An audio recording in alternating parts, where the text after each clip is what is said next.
Hey guys, this is TV Siblings Podcast from Mr. Robot. This is Sid. This is Swetha. And this is Harini. We're going over episode 6, and the title is Not Accepted or Not acceptable. Not Acceptable. It's not acceptable that you don't know the title. It's okay. Anyways. So yeah, let's get each other's reactions from the episode. What'd you guys think? I love this episode.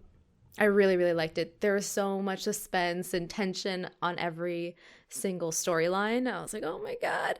And it really feels like everyone's kind of in deep shit. So yeah, I liked it a lot. I was kind of sad for Elliot this episode. It was definitely hard to watch some of those scenes, and I agree. I really, really liked the episode, but it was a tough one.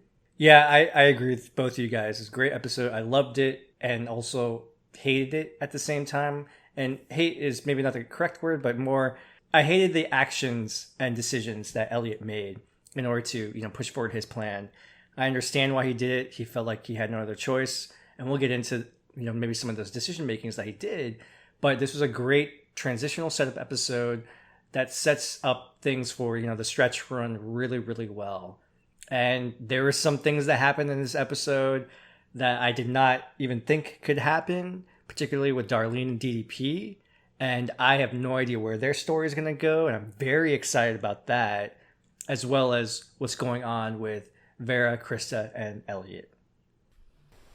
So the first thing that we see is Vera. He's at Krista's house and very menacingly is telling Krista the story about, we find out later on, he was a kid. Little bitch. I don't want to get into this whole thing, but it's basically a metaphor of why he's there, what Krista is going to be doing for him.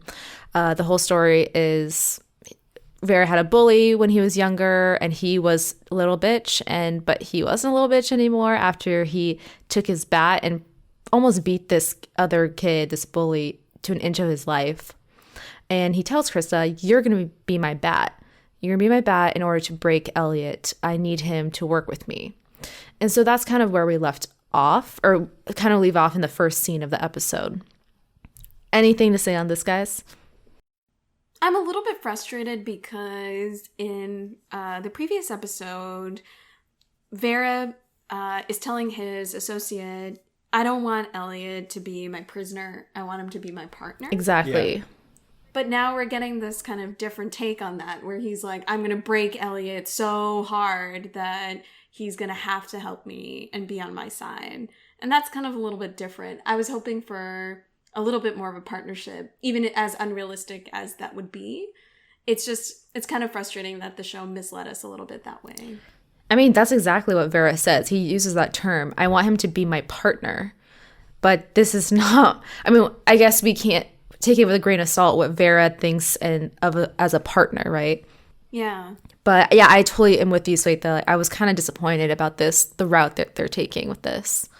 Yeah, it was definitely a different take. I'm okay with it for the most part, just because I find Vera's scenes highly entertaining.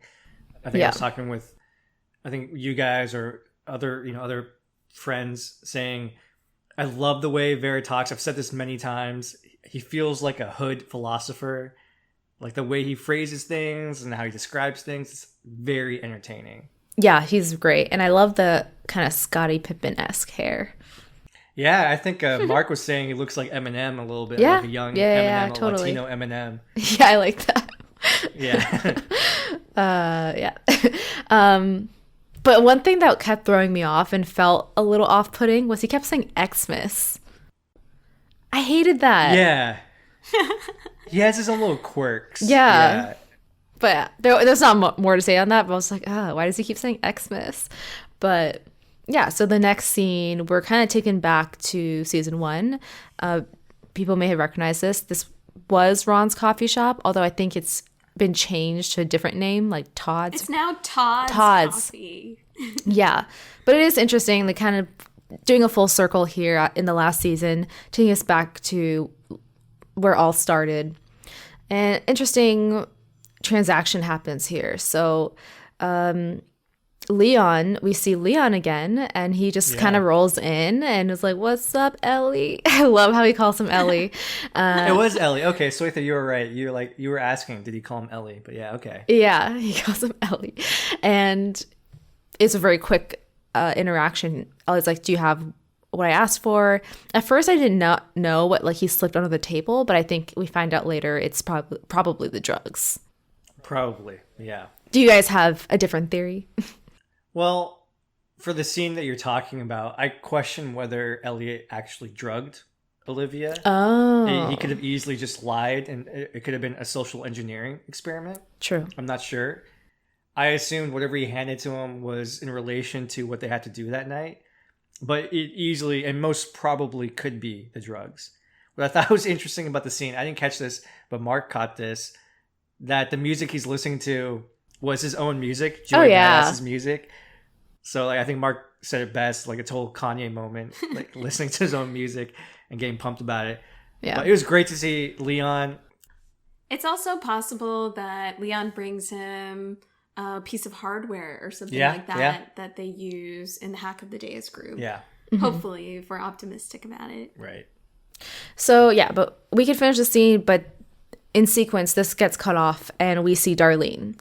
Elliot's actually on the phone with Darlene when he's at, I'm going to say, Todd's coffee shop. Darlene's at Angela's, and they're just talking about the hack, like kind of tying up loose ends about everything that happened at Virtual Realty. And Elliot says, I'm sorry. I put you through all this shit. Like, I'm sorry. Like, I've been such a dick. And that was something that she really, I think she needed to hear. And then she sees Angela's ballet slippers and is kind of lost in thought. Sorry. Yeah. What show's this? I know. I was thinking like Watchmen for a second. Yeah, I get confused too when I'm listening to like other podcasts, reading articles when they talk about Angela. I'm like, whoa, Angela's alive again? I'm like, oh shit. Yeah, I was like, wait, that's not the right show. Anyways, yeah, Angela's ballet slippers and kind of gets lost in thought, and she's like, okay, just make sure you have me on your geolocation tracking, which I feel like is going to come in handy later for Elliot to find Darlene, possibly. But yeah, so she walks out and DDP is there pointing a gun at Darlene. And clearly she's been there for some time, kind of listening in. And she just basically asks, like, where's your brother? And the scene cuts away. The scene then cuts back to Todd's coffee shop, back with Leon. And like what Sid was getting to earlier, a very key point in the scene was that Leon makes it a point to tell Elliot, like, hey, I'm a free agent now. I'm no longer employed by the Dark Army. Yeah. If you should need anything from me, like, I'm your guy, Ellie. Yeah. And of course, I feel like this is a great opportunity for Elliot to bring Leon on board on his side, whether it's to deal with Vera and his goons or to help Darlene. There's many, many different possibilities. Yeah, and I think it was cool that he said not only that he's a freelancer, so he means he's no longer associated with the Dark Army. And I wonder if he was always a contractor and never really was with them. I could see that because I can see that. Doesn't seem like a guy who, like he says, I'm loyal to the paper. He's right. not loyal to whatever White Rose's plan is or her cause. So he probably was always a freelancer. And I 100% believe that he actually will assist Elliot in the hack in some capacity or taking down the Deus group. Just because, as we see from the scene you mentioned, Darlene's kind of out of commission because DDP has her. And so Elliot needs allies, and Leon seems like a capable guy who could jump in. Mm-hmm. Yeah, and just last comment, Leon could do some damage. I know single-handedly, I have full confidence he could take out any of those people. So I'm excited to get him on board if Elliot chooses to do so. I love this little fist bump with him at the end. Yeah, the awkward fist bump. Elliot was just like, okay, dude, I just want to go. But he did it anyways. Keep it strange, but don't be a stranger. I love that line. It's actually really funny, like, how much chemistry these two characters have for being so different. But there's actually, like, mutual respect and mutual friendship there. For sure. I think it's because Elliot, he describes it in those prison scenes. Leon is the type of person who could talk for hours without without the other person interacting with him. Yeah. And Elliot, who doesn't like... actually not a good quality. Well, I think for Leon, I guess, it works out. And for Elliot, it's perfect because sometimes he doesn't want to talk. He just wants to listen, or he won't listen. He'll just think about other stuff. But then visually, it looks like he's socializing. Yeah. So it's like an interesting, strange dynamic. Remember when Elliot was on Adderall and he wouldn't stop talking? And Leon was like, I don't like this. Yeah. So yeah, and the next scene is both Mr. Robot now and Elliot in line. And I like how this scene transitions. It looks like Elliot is joining Mr. Robot in line. And Mr. Robot's kind of telling him, like, look, what you're about to do is not good. Like, you're crossing the line here. You don't have to do it like this. And we can kind of see this has something to do with Olivia per Darlene and Elliot's conversation earlier. But what's more interesting to me, I don't know if you guys felt the same way, when Mr. Robot cuts away to talk to us as the audience and saying, you know, Elliot's right, like, where is that line? I feel like we've already crossed it. We crossed that line a long time ago. Elliot kind of makes a gesture as if he can hear Mr. Robot talking to us and is like, kind of like, Did you guys catch that? I didn't catch that, no. I didn't catch that. That's a great catch. On the second watch, I was like, he totally is listening to this. He's totally like, why are you talking to him? Why are you talking to them? That's the look on his face. Interesting. I think that's interesting. If that's true, I wonder if Elliot is fully aware of all the conversations Mr. Robot is having with us. I mean, it would make sense. They're the same person. But that would mean that Elliot is intentionally ignoring us and choosing not to talk to us. He is, though. But I he know is he's choosing not to talk to us. He's like shutting us out. Mm-hmm. But if he's listening in, that means, did we do something wrong to him? Like, what did we do? He just doesn't, he's trying to like minimize interactions with the outside world. Correct. And he's only allowing Mr. Robot to interact with him because he's of some use. And so he's like strictly like a utilitarian right now. I don't know how the show would do it, but I mean, it would be crazy if at some point Elliot reaches out for us for help and absolutely needs our help and we have to somehow do something. Well, there's a moment that's coming up where when they're entering Olivia's apartment and Elliot's closing the door, he looks at the camera for a split second. Yeah, that was so crazy. And I think he's thinking like, oh shit, like, am I really doing this? But it could be him interacting with us as the audience. Oh, yeah. It could be like, oh shit. I think it was him closing us out. You know, like, I'm purposely not talking to you and you're also not welcome in this space today or like in this moment. Or maybe like, I know what you're thinking, but I don't care. And like closing the door. I like both those. That's interesting. So then it cuts back to DDP and Darlene. And again, she's asking, where is Elliot? And Darlene's not talking. No way she's going to talk. And so DDP. And so DDP. And so DDP calls it. It's like when you say a word too many times. Yeah. Anyways, so DDP calls it into Janice, our favorite taxidermist. And it's like, okay, I have her, but I don't have Elliot. And so Janice's like, okay. Her usual self. And it's like, let me just like ring it up to the higher ups and just sit tight. We'll figure it out. At this point, I'm like, DDP must know what's going to happen. Like, if they don't want Elliot, or if they don't want Darlene and they just want Elliot, the natural progression is that they're going to ask her to kill Darlene. I don't understand how DDP, with all her background in FBI and like already working with these people, she wouldn't have thought ahead to that step. Definitely. I just think that for her, it's like crossing such a major line that it didn't even occur to her that they would ask her to do something like that. I think she thought that like the worst thing they would have her do is maybe like drop her off for someone else to take care of it. I think that's very short-sighted of her, though, knowing what they do. What they did to Santiago right in front of her. These people aren't playing around. Definitely. But yeah, and so the next scene cuts to the whole Elliot and Olivia scene, and this is a pretty long scene. I would say it's a majority of the episode, so I'm just kind of go through it, and then we can talk about it afterwards. So Elliot, of course, is at Olivia's because he needs her to call her boss and get him to log in to Cyprus National Bank and swipe his login credentials.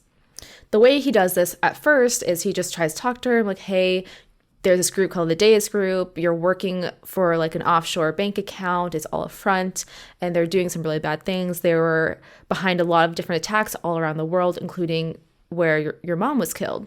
I need you to help me like shut him down, and all I need you to do is make one phone call, get him to log in, and that's I'm out of your hair.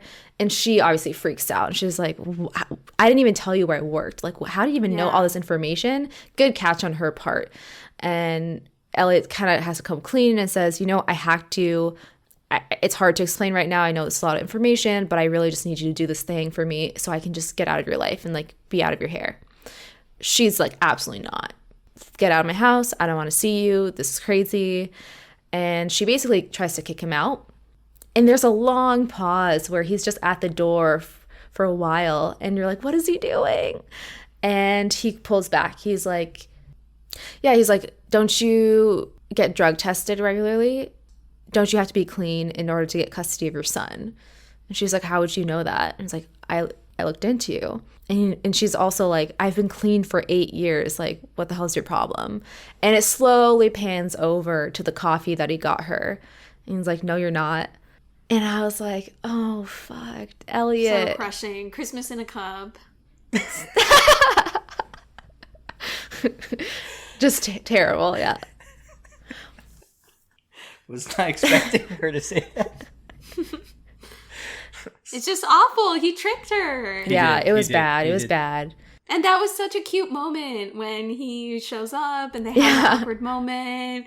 And like she finds Elliot so endearing. She's like, do you want to come in? It's sad. And it's like, oh, he tricked her. And what sucks more is that I think they had genuine chemistry and they probably would have been good for each other, but in another life maybe. Elliot's just on a path right now. And this is just, we were all like wondering, is Olivia going to show up on the show again? Mm-hmm. And this is like the absolute worst case scenario, I would have to say. Like, we all thought, okay, maybe, is she going to be, like, in danger at some point? And is Elliot going to have to save her? Yeah. But no, Elliot's threatening her, blackmailing her, and just putting her in such an awful position. But to your point, Sid, what you were saying earlier, that he may not have drugged her at all and just was kind of using social engineering, I kind of felt that way. And Sweta, like, I don't know what he drugged her with, per se. I think it was oxycodone.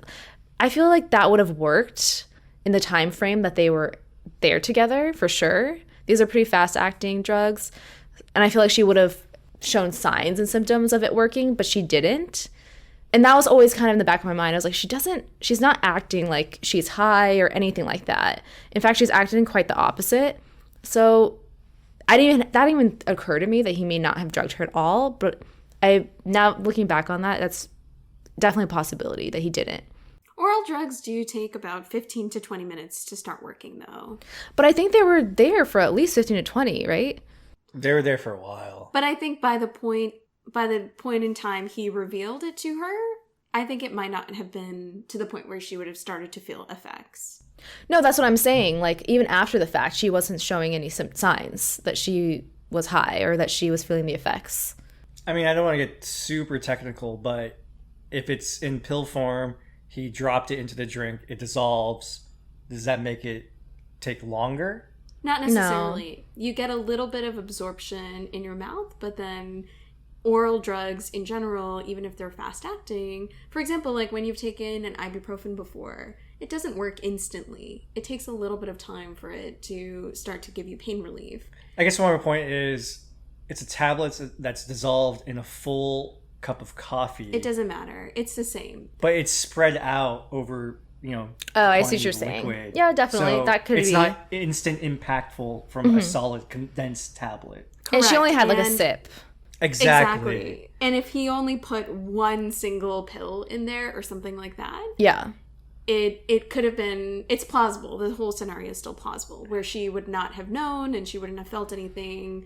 And then even if she did feel something, it would have been like 20 minutes into the encounter after he already revealed to her what he did. I still think it's highly likely he didn't put anything in there. It's just not a good delivery system for what he was trying to do. I think it doesn't matter with the way it plays out. It doesn't matter whether he did or not. Maybe. I think that the fact that he threatens her, and I would say one point to clarify, I don't think she gets regularly drug tested. I think he was threatening, oh, I'm going to anonymously tip whoever's involved that you should be drug tested. Mm-hmm. And then she's like, it doesn't matter, I'm clean. But then he's like, no, you're not. And so he tricks her that way. Mm-hmm. One small detail also before we move on. For everything he said and everything that she would say and he would respond to, it totally felt like to me that it was a rehearsed answer, because he had an answer for everything she had to say, regardless of what she was saying, but he was struggling to say it. I guess the point being, Elliot had played over this entire scenario multiple times in his head. And you could see it in how he was saying things, but he was struggling to say it because he knew the impact of what he would say and the damage it would cause. Mm-hmm. But he was weighing the pros and cons and the cost benefit and realizing this is what I have to do to move forward is the fastest path. Right. I just thought that was like, it was almost like committing murder in a way, whether it's premeditated or not. This was a premeditated attack on Olivia. And I think that's what made it even worse. It wasn't spontaneous. I think the other big difference is normally in these situations, we're rooting for Elliot, right? Like he has dug up something. But the big difference is the people he usually takes down or blackmails, they're bad people. They've done bad things. Olivia is actually a really good person. But he kind of calls her out.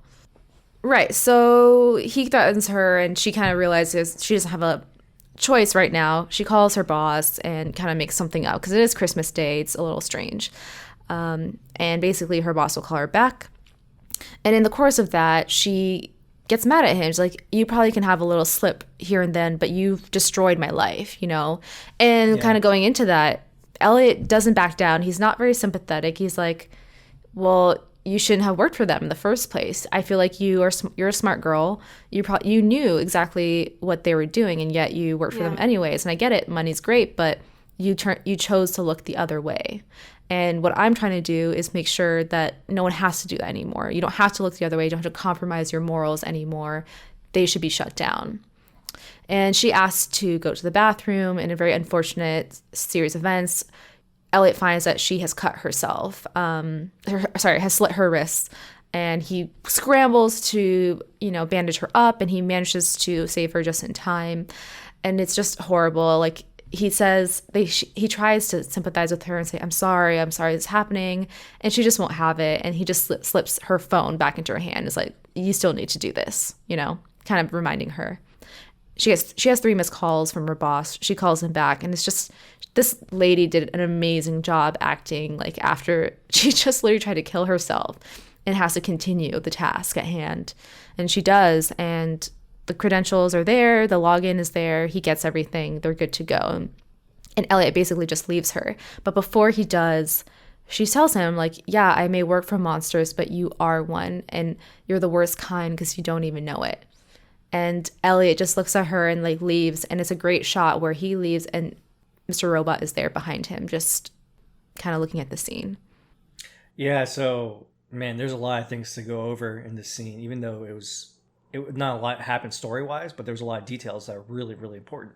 I think going back to that final scene, or final portion of that scene just mentioned, when she calls him a monster, Elliot had this look that I kept thinking, if he was talking to us, I would not be surprised if he says, I know. It wasn't one of shock. It was one of, I understand. I am that right now in this moment, but also this is what I have to do. Yeah. And before that, she mentioned something about some kind of attack. I forgot the name of the city, but that's where her mom died. Mm-hmm. And Elliot, that's something he mentioned to her intentionally to kind of get her to buy in a little bit and saying, this is who the people we're going after. I'm doing this for you. And we kind of touched on this briefly, but Elliot throughout this whole scene is trying to justify his actions, saying, you know what, you should have known who you were working for. You turned a blind eye because the money was good. I get it. You need a job. And he does the same thing to Mr. Robot when Mr. Robot just stares at him. And this is purely Elliot trying to justify his actions. He's trying to convince himself what he's doing is okay in order to move forward and get through this. What I thought was incredibly fascinating was, as he's describing this and trying to justify his actions to Mr. Robot, Mr. Robot just stares at him. He doesn't say a word. Yeah. Not one word. The Mr. Robot in this season, and especially in this episode, is so different from any version of Mr. Robot we've seen in the past. He's empathetic, he's concerned, and actually deeply concerned by Elliot's actions and what he's doing, but also not sure what else to do, right? Yeah. Also knowing that Elliot's kind of right, he just doesn't feel good about what they're doing and the path that Elliot's on. You know, I might be a terrible person for saying this, but I wasn't not rooting for Elliot, and I wasn't rooting for him. I was same mindset as Elliot. I was like, this is what you have to do. Just do it, you know? And I was a little bit annoyed with Olivia for a second when she was like, you're a monster. I'm like, do you know all the shit he's been through? Like, he is also shouldering a lot on him. And I almost wanted him to say something and be like, I get it, but I've gone through a lot of crap. But you have no idea. This is not easy for me either. I think the tough thing, though, is Olivia just feels so taken advantage of. Absolutely. Where Elliot just kind of dropped into her life. He's just this random guy. And he was planning this all along. That part of it felt very awful to her. Oh, yeah. I think. And then, you know, to the point where he's like, no, you have to do this for me. I agree with you a little bit. It seemed like almost like an overreaction for her to immediately go and attempt suicide. It was like, wow, like that was like a really big step in a way. Mm-hmm. But I think that shows like how fragile she was and how she was like barely holding it together as it is. Yeah. And she just wasn't expecting this at all. And it just took her to a really, really dark place. And we kind of get hints of that when they connect on their first date, that she's like, there's a lot of crazy here, you know, like she's obviously been through a lot. And we talked about that previously, where they share a lot in common with all the shit they've been through. And I think from her perspective, he just completely used her and didn't give a shit about her at all. And it wasn't a great feeling. And I think Elliot feels a lot of dread. Like Mr. Robot talks about it. Elliot does not feel great about this situation. I think he sees it like you do, like it's a necessary evil, and I kind of have to step up and be a martyr in this situation. I just have to do what's necessary. But I do think he crossed a line. I wish there was some other way. If he had more time, I do think he would have found a different way to do it. Mm-hmm. It was just, and he says this over and over again, there just was no time. This was the fastest way to get this job done. So I had to do this way. Okay. So the next scene is Minister Zhang, and this is very interesting. He's looking at the actual plan for his project. So we're finally getting some glimpses of whatever the hell this thing is. And Wang Shu, his assistant, comes in and gives him an update on Darlene. It says they have Darlene, but they don't have the brother. And she pushes the agenda again. The assistant gives him an update on Darlene and tells him that they don't have Elliot, they just have the sister, and she pushes her agenda again on Mr. Zhang and says, I think we should kill Elliot. Like, he is a liability once again. Like, we don't need him. But Mr. Zhang said something very interesting. He's like, no, like, you're not seeing clearly. Like, I can't kill him right now because that would jeopardize my plant and my plan. And I also want him to understand the plan. He specifically says, it's time he learns we're on the same side. Which is very interesting to me. Super interesting. So yeah, what you said was very telling. For him to say that, basically he's saying, if Elliot knows the full capacity or full scope of our plan, he would agree with us and actually realize, hey, we're together. You want to accomplish the same thing I want to accomplish. On the other side, on a lighter note, I love this assistant. I feel like the way she talks to Zhang, she's always on the verge of wanting to call him a dumbass. She's always like, you idiot. Do you not see how flawed every decision you make is? She's like biting her tongue, but she toes that line. And I don't know, it would be hilarious if she does cross it, but I like this assistant a lot. So the next scene is Janice. She calls back to DDP and basically says, yep, like you said, DDP, if we don't need her, you can just kill her. And DVP just freezes and just like, oh shit, what? And poor Darlene is just like, what is happening? Can you please tell me? And Janice gives her a timeline. She's like, I will be there with my crew at exactly 3:30. Make sure you have it done by then. Meaning Darlene should be dead by then. She definitely freaks out and pushes Darlene in a full rage and fury into the bathroom and freaks out, has a complete freak out. But that scene quickly cuts back to Vera. I have to say, I love this line where it enters the scene with Krista and she's giving Vera a little bit of details on Elliot, like, yeah, he has insomnia, he has social anxiety disorder. Yeah. And he's like, Krista, you're giving he's like, Krista, you're giving me the knockoffs, girl. I want the brand name. And I personally love that as a budding pharmacist. I was like, yeah. But yeah, Krista really freaks out. She's like, oh shit. He's like, Krista doesn't give him the info that he clearly wants, and Vera's not pleased. And then Krista goes full psychiatrist on him. He's like, oh yeah, like, you're not fooling anyone. Like, you're that little bully. Or I'm sorry, you're that little kid. She doesn't say little bitch, obviously. Like, but she's like, yeah, you're that kid. You're not fooling anyone, and you're not gonna threaten me by just like how you threaten everyone else by being a bully. And at first we think it works because very slowly his face just kind of becomes small and he slowly starts to sit down. And then he's like, huh, did you just call me a little bitch? and as soon as he says that, I'm like, oh, fuck. And then he asks everyone in the room, there's 2 more people in the room, his crew. And he's like, hey, did she just call me a little bitch? He's like, yeah, she called you a little bitch. And then just keeps going. And you can see Krista's face is just like, oh, fuck. Like, what the hell did I just do? And in the same breath of that moment, her boyfriend, Jason, knocks on the door. And this was something we were expecting to happen. But as soon as it happens, I'm just like, oh, fuck, dude. Yeah. Because Vera takes no prisoners, man. Like, he's out to kill. But surprisingly, he doesn't. He allows Jason to just kind of figure out on his own that she's not home or she's not answering the door, and he leaves. Which that was a huge relief, I'm sure, for all of us watching, that he didn't like take him in and like use him as like bait or something. Definitely. Yeah. They would have broken up so quick. Yeah. But he's just laughing his ass off, like, shit, he's so pissed. But then they come back to the drawing table essentially, and Vera's like, oh, don't worry, I wasn't offended by you calling me a little bitch. He's like, I didn't tell you the whole story. And it's a very chilling scene between him and Krista where he says the rest of the story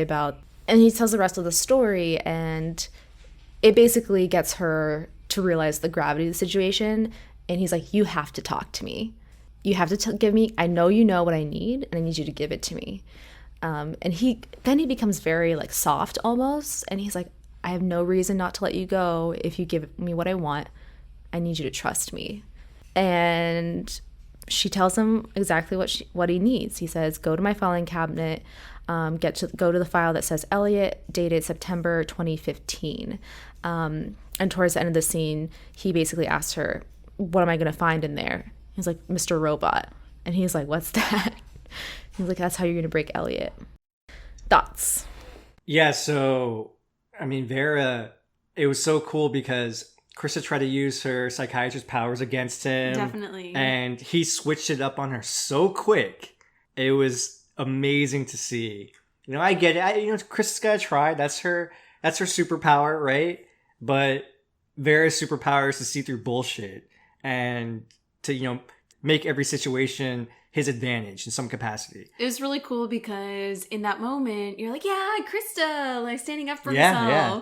And then Vera just turned it on her and you're like, damn, Vera, like that was awesome. That was awesome. It was so cool. And like Harney was saying, you could just see the fear building in Krista's face. Like, oh no, like who am I dealing with? I thought I knew who I was dealing with, but this guy is like next level. Yeah, so a couple things. I'm curious to know if it might be tough to kind of backtrack this. What that September 15th or 25th date was that the last time she interacted with Mr. Robot when he told her that, hey, we were part of the big hack where all the buildings were destroyed? Or was it the first time she was introduced to Mr. Robot? Either way, when she says to him, you can use this to break him, I was kind of surprised by that, because what does that mean? I mean, confronting Elliot about Mr. Robot, it's not really going to hurt him unless, and I kept thinking this, did Krista figure out a way to somehow make Mr. Robot go away?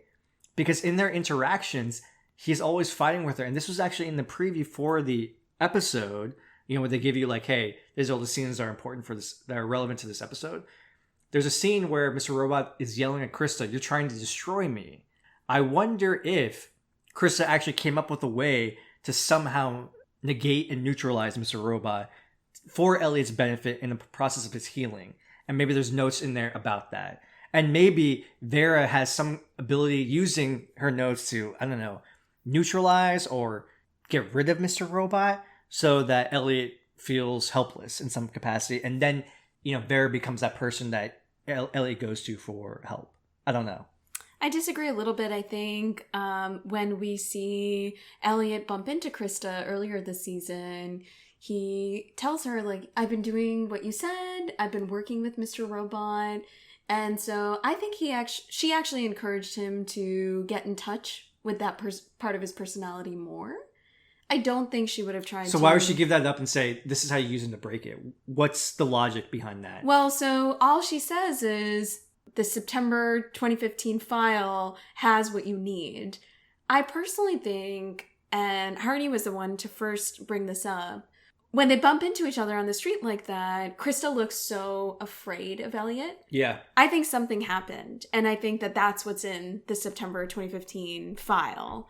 Because the start of this whole season is October, right? And then it just kind of fast forwards to December. And it looks like when they bump into each other on the street, it's been a few months. That's what it looks like. We have to look back. We have to figure out when the buildings collapse. I do think that based on the timing and the progression of the different seasons, I think Krista interacted with Mr. Robot before September. That's just my gut feeling, that she was introduced to Mr. Robot before September. So this September incident is something really serious. Mm-hmm. Okay.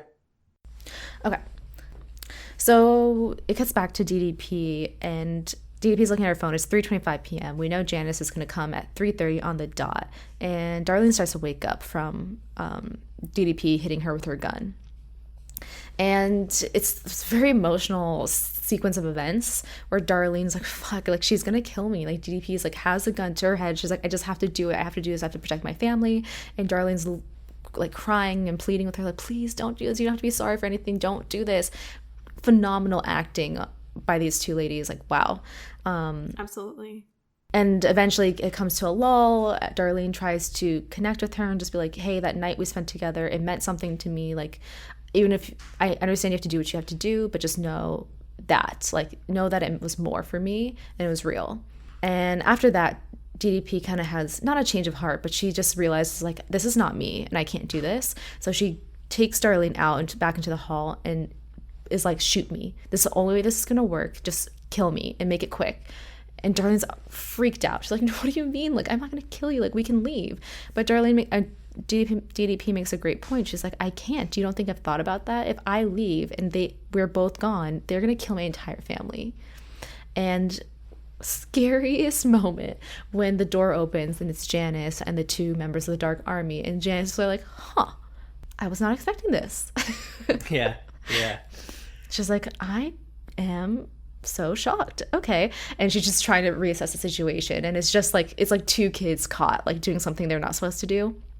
And this is the part I hate, and we talked about this off the podcast, but Darlene has a freaking gun in her hand. Why does she not just shoot them? Shoot them all. Or even DDP grab it from Darlene and shoot them up. Like, there are different ways that this situation could have been handled, but I get it. They're just so scared.